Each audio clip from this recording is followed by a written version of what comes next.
కర్నూలు జిల్లా తుగ్గలిలో వ్యవసాయ కూలీలకు వజ్రాల పంట పండింది. 2 రోజుల నుండి కురిసిన భారీ వర్షాలకు వజ్రాలు బయటపడుతున్నాయి.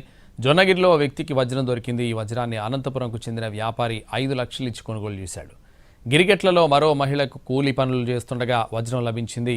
ఈ వజ్రాన్ని ఓ వ్యాపారి 1,50,000కు కొనుగోలు చేశాడు. అయితే బహిరంగ మార్కెట్లో ఈ 2 డైమండ్స్ విలువ 10 లక్షలకు పైగానే ఉంటుందని అంచనా. వారం కిందట పెండేకల్కు చెందిన వ్యవసాయ కూలీకి విలువైన వజ్రం లభించింది. ఈ వజ్రాన్ని 6 లక్షలు ఇచ్చి గుత్తికి చెందిన వ్యాపారి కొనుగోలు చేశాడు. ఈ సీజన్లో బహిరంగంగా దాదాపు 15 వజ్రాలను కొనుగోలు చేశారు వ్యాపారులు. ఈ డైమండ్స్ విలువ 4 కోట్లకు పైగానే ఉంటుందని అంచనా. గుట్టుచప్పుడు కాకుండా 20 నుంచి 30 వజ్రాల వ్యాపారం జరిగినట్టు స్థానికులు చెబుతున్నారు.